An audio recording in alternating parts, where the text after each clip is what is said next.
Biar pelanggan tidak ke orang lain harus kontrak kerja. Kembali ke simpulan. Ya baiklah, kita lanjutkan tentang masalah kewirausahaan yang kita bahas, keberhasilan dan kegagalan. Ya.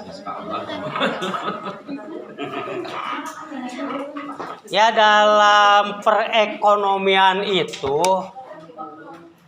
di antaranya kita harus menerapkan manajemen. Ya. Ilmu manajemen itu kita kenal dengan POAC. FOAC. POAC. Planning, organizing, executing, controlling. Itulah ilmu manajemen yang perlu diterapkan dalam wirausaha. Sebelum kita melakukan usaha, kita harus benar-benar dulu planningnya. Itu rencana, ya. Rencana usahanya bidang apa, modalnya sebesar apa, gitu ya. Kemudian sasarannya, pasarnya, marketingnya, marketnya sudah diperhitungkan. Kita mau mendagangkan apa?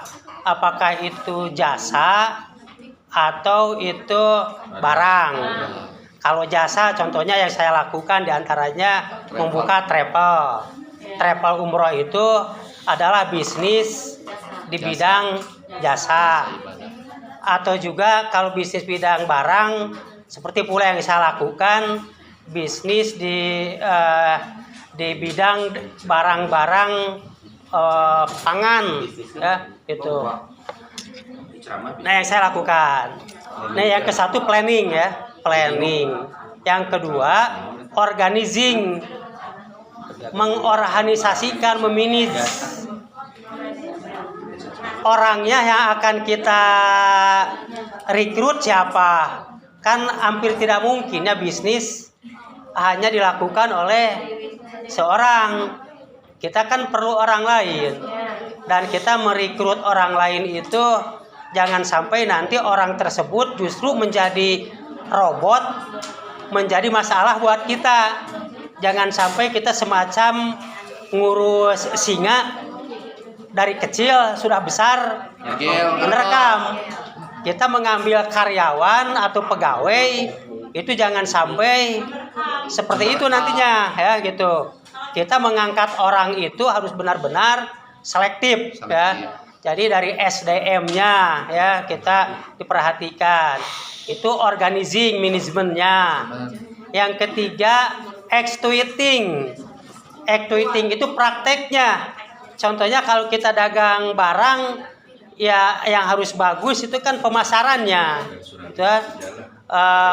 Kita membranding dulu barangnya, mereknya. Kalau sudah punya merek yang terkenal, kita akan lebih mudah pemasarannya. Ya seperti kita sekarang karena Aqua mereknya sudah memimpin, apapun dagang air pasti yang belinya Aqua. Padahal mungkin yang dibelinya mungkin ada Aquades, ada lain-lainnya gitu ya. Ya gitu. Nah jadi membranding merek itu penting, gitu ya. Itu executing. Kemudian yang keempatnya C-nya itu controlling. Ya, controlling. Kita mengevaluasi, mengontrol perusahaan kita. Apakah perusahaan kita itu akan berhasil? Ya, karena memang kemungkinan banyak faktor-faktor yang akan menimbulkan kegagalan. Jadi ikhtiar kita untuk berhasil usaha itu yang tadi POAC, ya. Planning, organizing, executing, controlling. Itu ilmu manajemen yang harus diterapkan di dalam perekonomian kita. Itu ya. Kemudian dalam bisnis itu tentu saja kita harus menganalisis yang disebut SWOT. SWOT. SWOT. SWOT ya. S-nya itu strength, kekuatan kita. Kekuatan bisnis kita itu di mana? Ya, itu strength kita. Apakah kita punya barang yang berkualitas yang tidak bisa tertandingi? Ya, itu sudah kekuatan. Kalau kita sudah punya merek dan merek kita sudah populer, itu sudah sulit untuk dikalahkan oleh yang lain. Itu strength ya, suatu kekuatan kita. Apalagi kekuatan kita itu modal. Kalau modalnya kita itu sedikit ya, kemudian kalau bersaing dengan kompetitor yang lebih kuat modalnya, pasti kita akan kalah. Ya.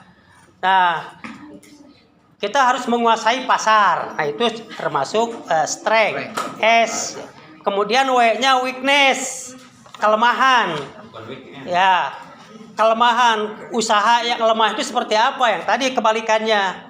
Kalau kita bisnis modalnya kecil, maka kemungkinan akan mudah dikalahkan oleh pihak yang lain, gitu ya. Atau juga kita hanya memiliki pekerja yang tidak berkualitas, atau kita hanya punya karyawan sedikit, ya. Itu kelemahan itu ya. Itu. Kemudian opportunity, O-nya opportunity. Lihat peluang bisnis kita mungkin tidak, gitu ya. Peluangnya gitu. Kalau di pasaran, di masyarakat banyak kompetitor, banyak pesaingnya cukup kuat, ya kita mungkin lemah di sana, tidak akan bisa bersaing. Harus berpikir lagi apakah usaha ini akan dilanjut atau tidak. Sekiranya usaha kita di bidang itu orang lain sudah banyak yang lebih besar, ya itu suatu kelemahan yang mungkin tidak dilanjutkan usaha tersebut.